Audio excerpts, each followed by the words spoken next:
Welcome to Women's March Canada podcast, making the equality of women in Canada the new norm. This is episode 11, titled Making an Impact. My name is Melissa Durrell, and I'm your host, inspiring, uniting, and leading the charge for the advancement of women across Canada. Please give a warm welcome to this week's guest. I'm really excited to have Kristy O'Leary on the show. Kristy, how are you doing? I'm doing great. Amazing. I'd like to start by explaining to our viewers that there's no relation to Kevin O'Leary. I say, if there was, he's the black sheep, right? Yikes. Okay. So let me tell people about you. Kristy's the Director of Impact at Cove Continuity Advisors Inc. She's also on the Board of Directors of Women's March Canada. She reps our Western side. Board leader, disruptor, advocate.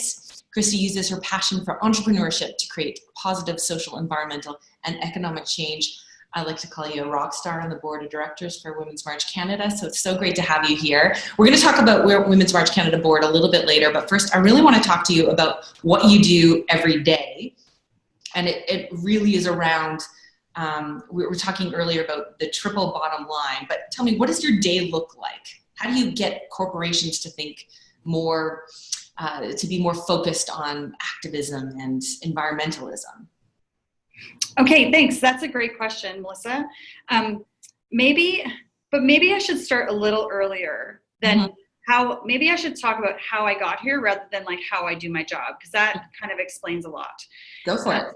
I'm a child of family enterprise in rural Ontario. My parents owned the general store in Smith Falls, Ontario, and we were 1 Main Street East was our actual address. That business, with many other businesses in our community, was kind of annihilated when the big boxes came to town in the 90s. And so I remember having this kind of like really meaningful moment in a political science class when a professor said, okay, so does everybody know what the GDP is? And we all went, we do, of course we do. We're 19, we know everything, you know? And he's like, no, you don't, nobody knows anything. So the person that contributes the most to the GDP is a man in his mid-50s who just got a buyout because his company was bought by a major multinational. He has terminal cancer and he's going through a vicious divorce. And in that moment, the big boxes had just come to town. My father had terminal cancer. Oh my parents were happily married, thank goodness. Yeah. But I had this kind of vertigo moment where I was like, whoa, suffering is factored into the GDP. And so it kind of planted the seed of like, how do we value? What our system of value is broken. And so that was kind of the seed. I've never heard the GDP explained like that before. No wonder you don't forget that. It's what a way to, visceral. Yeah. Right? Like every car accident increases the GDP, every cancer treatment, every weapon sold, every tree cut down, right? So our system of value is broken. So, but we'll get back to that. So I was a political activist. I did my first degree in political science during the 9/11 years at Carleton in Ottawa. So that afforded me the privilege of being in like a cocoon-like environment, studying whatever I wanted to study in the capital in one of the most liberal universities in Canada. So I was super lucky to have that experience. Went on to study art and propaganda and media arts at NASCAD. Very cool. In Halifax. Spent some time as a public artist working in media arts, talking to the oldest people I could find in Nova Scotia about climate change in 2006. Ooh, interesting. Al Gore released An Inconvenient Truth in 2006, and I was like, okay, I'm not insane. This is a real thing. Yeah. So I was an artist for a while, and I thought, this is amazing. I could talk about all these incredible things and kind of look for patterns by talking to people in communities and looking at, the economics of climate change. And then I decided I was going to go into advertising and I was going to campaign for brands that are trying to fix complex problems. I didn't understand how I was going to do it. but that was what I started doing. And I ended up working with great companies in wind, solar, fisheries. I worked for disruptors. I did a lot of social license work.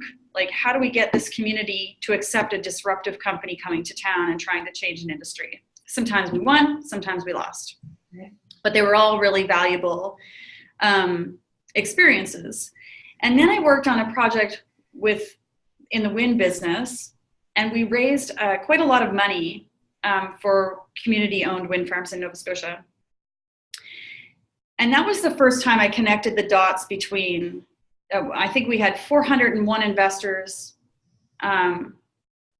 invested $5.5 million, and I believe it was 1.1 million tons of carbon offset over the life of that project. Wow. So that was the first project I did where I was like, ooh, this is triple bottom line. This is real, and I can see what people, planet, and profit. So I left advertising and I went into this measurement space.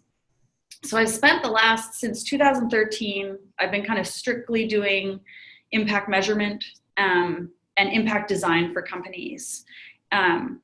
So my tool of choice is the B Corp assessment, and I can kind of get into that if we want to. But that's kind of like how I got from there to here, was a bunch of weird opportunities that I chased down. How many provinces have you lived in? You talked about being in Ontario, doing some work on the East Coast. I know you're on the West Coast now. Yeah, I've lived in Ontario, Nova Scotia, and BC. Okay. So yeah, now I am in Vancouver, which is very different. Just cross Canada, look at everything. How are we doing? I guess there's very few people that are actually measuring it, but are Canadian companies really starting to open their eyes to what you call the triple bottom line? And we should probably explain that too. Yeah, so a triple bottom line approach to business simply means that a company has sort of expanded their balance sheet. They've moved beyond just a pure profit model, and now they're really focused on how do they create social and environmental impact, or how do they measure those things. So triple bottom line companies are attempting to measure those outcomes. Doesn't mean they necessarily create the best outcomes, but they're actually measuring them. Okay. And then there's like the social enterprise movement, which is happening, which is more companies focused on driving profit by doing good. Yeah. And so I kind of work in a space between those two things, where I'm trying to work with traditionally pure profit companies and help them move into a triple bottom line world, trying to I like to call turning the dinosaurs into mammals. Nice. Can't be easy though. So, I'm curious to hear what you think though. Like in Canada, how are we doing right now?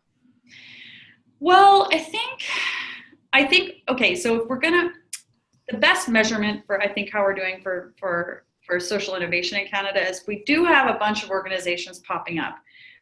We have the Mars Discovery District in Toronto, which is doing amazing work. We have a lot of accelerators that are really exploring social enterprise and impact business or business for good. There's all the language in the space is quite soft right now. Mm-hmm. So I can sometimes I have to use 5 different ways of approaching it in the same conversation to see what works, what people understand. Yeah. I think we're doing pretty well. I think in terms of, if we want to measure it by B corporations, like certified B Corps, it's called a benefit corporation, and it's B Corps are a certification that come out of the US, and they allow a company to change their legal, allow them to lock in their mission so they can make decisions based on stakeholder focused model rather than a shareholder focused model. Okay.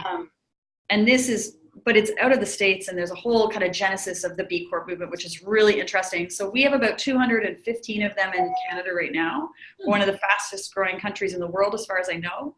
There's around 2,300 in the world. So Patagonia is a B Corp. Ben & Jerry's is a B Corp.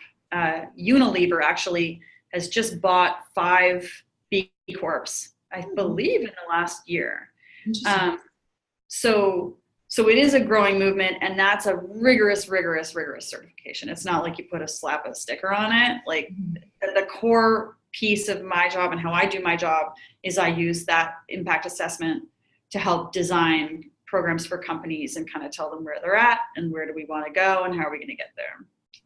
So sorry, I don't know if I answered your question particularly well. It's so deep to get into this stuff. Sure, absolutely. And I think what you said was really interesting to me because, you know, I work in sort of that startup space, and I'm seeing a lot of the social innovation companies. Many of them are led by women, as a matter of fact. And so, to me, that's a really interesting movement. And so I'm happy to hear, but, you know, they're all still baby companies, and they haven't got to that SME space yet where they're, you know, they're hitting those $100 or $1 million rev and 100 people, la, la, la. Yeah. For sure. But it is nice because, I mean, that's I think a really easy, not easy, but it's a great way for women to get into a business they believe in and can sell. Yes. Oh yeah. And I think women are definitely leading the charge for social innovation. Absolutely. And good business. One thing I do have to say is we're not growing. We have a lot of startups that are social purpose startups, you know, business for good. I would say that the States is doing much better in terms of traditional companies transitioning to these models. And that's as a result of Trump, right? You have I'll speak freely, kind of a fascist. I did intro you as a disruptor and an activist, so feel free, let her roll. Well, I feel like it's, you know, there's lots of voices on the and I'm off in the hinterlands a little bit. I know what I do is a little bit opaque to people. But I think as soon as Trump came into office, the whole temperature shifted. Everything shifted. Everybody knows it. And it went from going, you know, we should care to like, whoa, okay, man the barricades. We have to do something. So we've seen like really interesting you know, like Apple, their response to Trump, Elon Musk's response to Trump. So there's like but then there's the social innovation movement, and then there's this kind of like the rise of the benevolent corporation, right? Which I find super interesting. Yeah. And you know, I don't like the future of government, like the future of governance itself, but I think these benevolent corporations, like what Tesla is doing in Puerto Rico and Australia, is really interesting. Is my internet connection okay? You just froze, but you're good. Your voice came through, so I think we're all right. Let's roll. Okay, cool. So we're not growing as fast as the US because we don't have that imminent threat. I think that's part of it. We're as Canadians, our backs aren't really up against the wall, or we don't perceive it that way, whereas we should, because climate change is real and it's actually hitting Canada in a way that's significantly worse than some other nations. Like not the worst, but the North, what's happening in the North is really, really serious.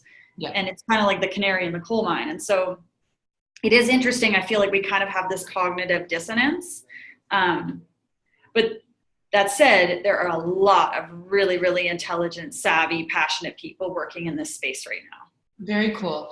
Now, do you tend to work, I mean, what does it look like on a day-to-day basis? Are you working predominantly with men or women, or how are you doing it?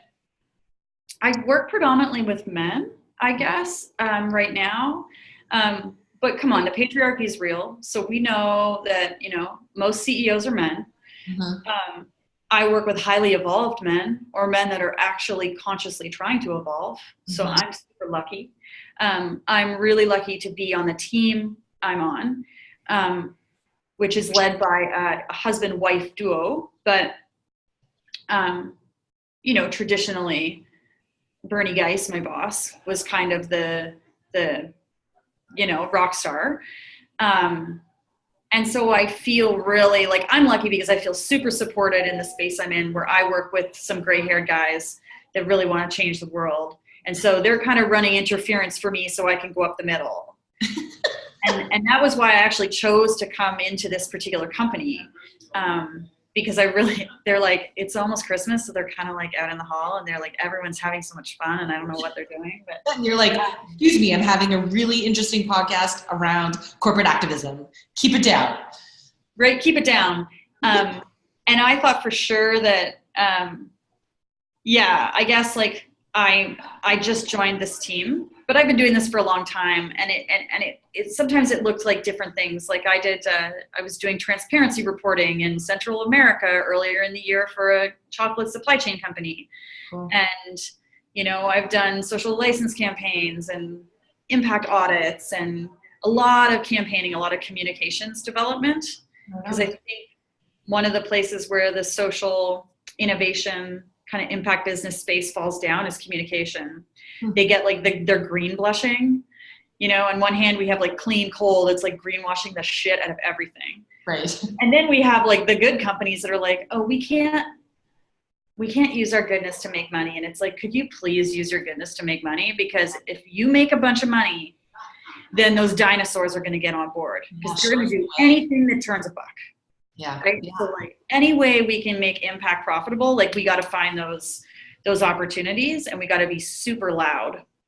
So shout out a couple companies then, like what are some of the companies to watch? Because I mean, we've got people who watch us across Canada, and I always love those lists of who you should be supporting.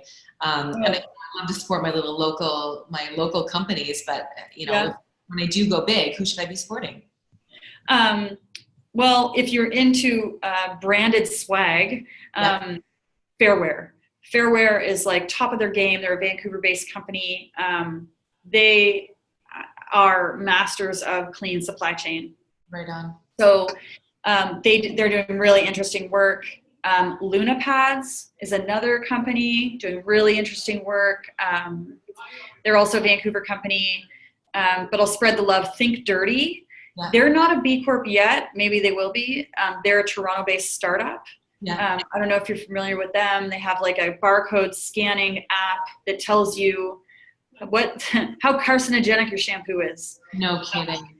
That's really amazing. Really amazing company. They talk about like fertility risk, carcinogens. So basically you can walk around a drugstore and scan the items on the shelf, and it's going to tell you how bad it is for you. So they're doing really interesting, like tech for good. Yeah. Ben & Jerry's, obviously, they're doing amazing things. Like I forget, maybe it was a year ago, I opened up their website and just had Black Lives Matter on their website. It's like, right, like this is exciting. Yeah. Actually, interestingly enough, the Tiki Torch company, as a response to Charlottesville, they've been doing some really interesting initiatives to like take back their name, because they don't want these crazy bastards carrying their torches around and hating, right? So it's been pretty interesting what some of the US brands are doing. So it's interesting because a lot of this stuff you're saying is coming out of social change activism. We're talking North America. So for brands, how on the mark do they have to be about what's going on around them and then react to it?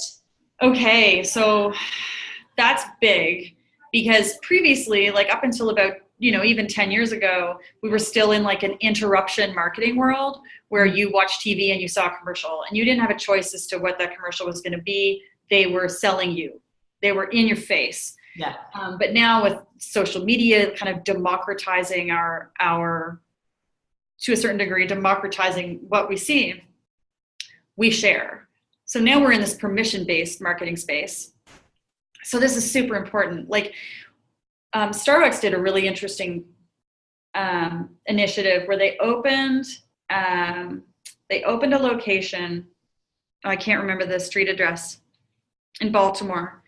And they were like, okay, we're going to start a franchise in a place where we're probably not going to turn a profit, but we're going to provide job training for young people of color that might not have these opportunities. And so we're seeing it kind of across the board. Like, what's his name? The CEO of AT&T came out and said, Black Lives Matter, and if you don't like it, fuck off and go get your telecom somewhere else. Yeah. So I think,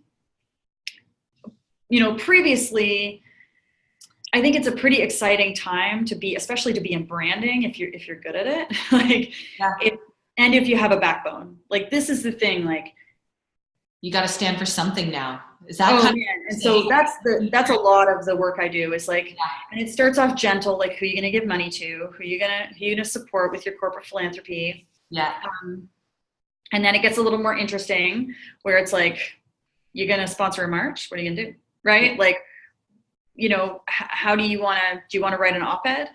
Like, why would you buy an ad when you can write an op-ed saying what you do stand for? And so like supporting journalism and there's all kinds of ways to take a stand. It's just a matter of a company's appetite and tolerance. But so you've been doing this for a long time though. Did break a stand? Oh, yeah. Sorry. You went out on me. So you've been doing this for a long time. I'm curious, are people more amenable to it now? Yeah. Okay, so that's interesting. And do you think it's the Trump effect? Oh, yeah. It's just like, you know, and the fires and the floods and the hurricanes, and it's kind of all happening at once. As far as I'm concerned, Trump is this like horrible thing that we have to look at that's standing in front of climate change. He's kind of like, you know, look at me, you know. Make America great. Bad and tweetler, you know. But what's behind him is actually artificial intelligence and the end of work and climate change and you know, and radicalization. And so there's like so many things that are back there behind this thing that everybody's kind of paying attention to. So I appreciate that Trump he might save the world. He has gotten millions of people off the couch. He would do it by accident, of course. He's trying to burn it down. But it's interesting, like once you do a march, you know, then you're kind of like, well, what else can I do? You know? And so I actually think something really important to mention is like grab your wallet. And the grab your wallet movement in the US and how much pain they are causing the Trump empire right now. Really? Like they are tearing it down brick by brick, and they may not get the press they deserve. But slowly but surely, you know, even Nike, they just pulled out of their flagship Niketown store in a Trump property, and they cost Trump around $5 million a year in rent. It's a 40,000 square foot space. Good luck ever renting that space again. So even Nike has joined the resistance as far as I'm concerned. So it's a pretty exciting time to be a brander with a backbone and be a CEO with a backbone. It's pretty exciting. This was not your first march, no. The Women's March. But so tell me what has to happen for you to say, I'm marching today? Like, what are some of the elements that make you want to, like, is it anger or is it, what makes you march? Well, I went to Washington for last year's march, for the Women's March on January 21st. And I really went to that because I have this background in U.S. policy and politics, and I have this kind of long family history of social activism. And my grandfather was a Mackenzie Papineau that fought in Spain. And so I feel really close to that stuff somehow. And, you know, I was telling someone the other day, like, the morning of 9/11, I got up and thought, I'm going to call the Carlisle in New York and get tickets to see Woody Allen play jazz. Right? Of all the days, I'm like, this is the day I'm going to call the Carlisle and get my tickets to go see Woody. And I'll take all the heat for liking Woody Allen, just saying. We won't go there. So I feel really like this kind of camaraderie with Americans. And so really I went to Washington last year because I felt like I was so deeply invested in Hillary and her winning. And I'm not going to cry about it, but like the pain I felt when she lost. And it was like, yes, I was sad to watch it as an outsider, but I also really felt like I would be a bullshit person if I didn't go and stand in the National Mall in Washington in solidarity with all those people, because they're hurting every day. And we got to come home to our feminist prime minister and our socialized healthcare system and our general politeness, like our Canadianism, Canadianness that people really take for granted. And so that's why I went. I guess I'm marching again. Well, I was going to say, we have another, it's the anniversary. Yeah. We had 6 million people march around the world almost a year ago. Do you think we're going to get the same amount of people out? Has this movement grown? Like, one of the things we're saying is it's a march to a movement now. And I guess numbers will really show. Like, I know the Americans aren't marching. They're trying to get people to the polls. So they're taking a completely different strategy to that. What do you think? I know in Canada we have quite a few marches going on across the country. Well, the 2 marches last year that really got my attention was the march in Antarctica, the scientists, and the march in Nova Scotia, the tiny little march with those 15 or 16 women marching on the side of the highway. And, I would hope that everybody even goes and stands in their front yard with a sign, because what's going on, it's not normal and it's hurting everyone. And it hurts us because just on a spiritual level, to know that people are hurting and to just kind of like sit and eat your breakfast and not care about all those people hurting. I think we're at this kind of inflection point. And so I would hope that, yes, everybody gets out and marches in their little communities, just like the Nova Scotians and the scientists on Antarctica. But I also really hope that they don't stop marching. Like, we vote every single day with every dollar we spend. And so I wish, if I had it my way, I would, build an education program for how to buy triple bottom line every day, all day. And change the explanation of what a GDP is. Right? Yeah. Like, you see that on the news and their stock just went up. And it's interesting, like, we have this weird speculative economy. Like, after Las Vegas, hotel stocks went down and gun stocks went up. Yeah. Right? Like, you can't blame mass shooting on a hotel. No. It's not the hotel's fault, the hotel didn't shoot those people. It's kind of like, I would hope everybody marches and everybody gets out. Kind of like in 2003, the anti-Iraq war march. I was in Ottawa marching for that one, and they still went to war, but pretty powerful when you get 10 million people out. And imagine if we get all those Palestinians out this time. Sorry to bring that up, but how do we get everybody? Everybody's got a stake in this. Like today, just a couple hours ago, the entire UN voted to denounce the US. Yeah. So just like a pile of puppies, if one bites too hard, you don't play with it. The other ones don't play with it. No. Did you see that? Did I see? Canada abstained from the vote. Are you serious? Yeah. Fuck. I didn't know that. Are you serious? Yeah. As soon as I saw the vote, I went online and I looked. Yeah. I've been on the phone the whole day. I just heard. There is a thing that's got who voted and how they voted. So, but anyway, but you're right. You know what? There is. Gross though. That's gross. Just saying. I know. I think it was too bad. American. That's horrible. I can't believe that just happened. Well, let's end on a good note, can we? Sorry, I didn't know that. I know now. I feel like I just because we have our feminist prime minister, and the whole world looks at his hair, and they're like, "Look at how great his hair is," and it's like, I'm terrified of Andrew Scheer. I'm actually terrified of Andrew Scheer, and so when Trudeau makes these kind of stupid choices, I feel like it's really, really dangerous for our democracy because we're only one election cycle away from our own Trump. Mm-hmm.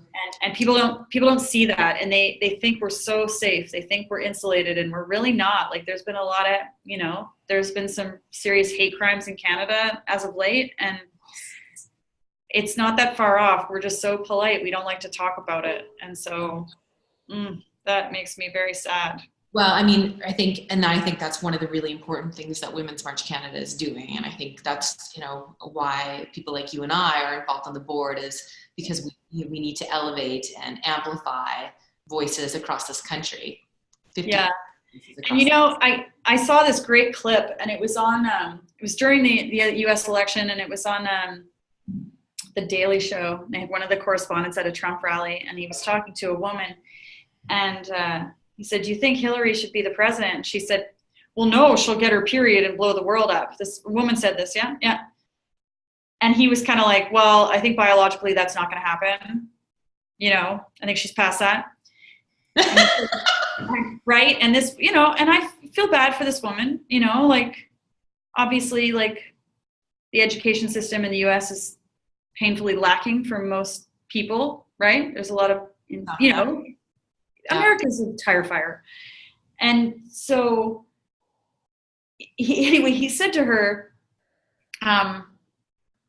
well, who started, you know, she said she'll get her period and start a war. And he said, oh, well, who started all the other wars? And you could see, like, her whole face going through. There was so many emotions. There was so much stuff going on in there. Awesome. And she was having that realization that, men. Right. Men. And so my hope is not that, like, I love men. I work with them. I work with the best of them. But my hope is that, you know, we can, you know, build a more just and equitable society where we all kind of walk hand in hand and make decisions and get things done. And I would hope that, you know, Women's March Canada could be a really meaningful, effective part of that change. Mm-hmm. Yeah. Equality now, you know. Who started all the other wars? So maybe it's our time. It's our mic drop. Sometime we can drive. Let us drive for a while and just see what happens. Yeah, wouldn't that be great? Like, and we're getting there. I'm telling you, I got a 10-year-old daughter who is going to be an incredible human being, and I love that. And I think, you know, that's why I'm putting so much work and effort into it, is that next gen, because they're pretty incredible, and they know that, you know, we've opened their worlds up. Mm-hmm. Yeah, it's, you know, it is a really exciting time to be a woman. Mm-hmm. Like, as challenging as it is, we've never had it this good.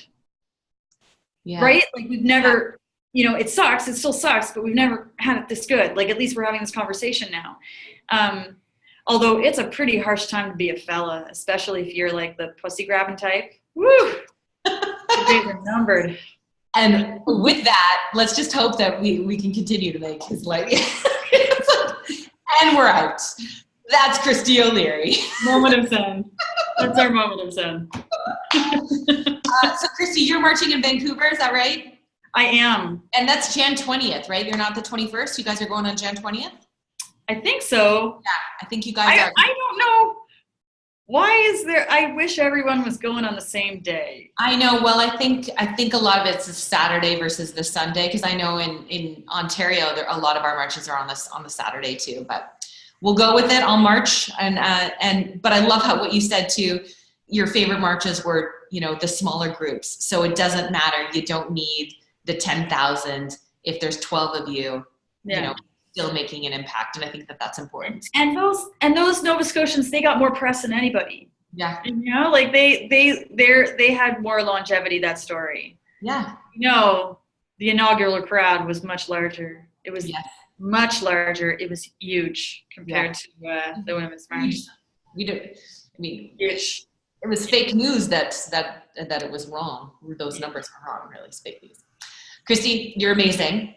Doing what you're doing, and I'd love to follow up with you in a couple of months, and let's talk more about companies that are Canadian companies and what they're doing to be more activist oriented. And you know, I think a really great tool is actually showcasing, you know, some of the female entrepreneurs that are out there and some of the things they're doing. And I'd love to have that conversation with you. Oh, Would love to. And if there's anybody watching who's a CEO that owns a company that gives all the fucks, we don't have a Canadian Patagonia. Yeah. We don't have that company that sues the Canadian government for the destruction of wetlands, right? Like, we don't have that hardcore activist organization, corporate activist in Canada. And it's kind of exciting. I'm kind of wondering, like, who's it going to be? Who's going to step up and kind of like, right? Let's keep our eye open. Yeah. And if you're interested, call me. All right. See you later. Okay. See you later on the next call. You got it. Yeah, that's right. Well, thanks to everybody who's tuned in to listen. I got to close this off here. Your comments are welcome and always encouraged. Please subscribe to the Women's March Canada channel and receive updates every time we upload a new podcast, which happens just about every week. Our mission across Canada is to stand together in solidarity with our partners and children for the protection of our rights, our safety, our health, and our families, recognizing that a vibrant and diverse communities are the strength of our country. This is the Women's March podcast. You can find us on Twitter at Women's March CDA and on our website at womensmarchcanada.com. I'm Melissa Durrell, and I'm wishing you a really great day.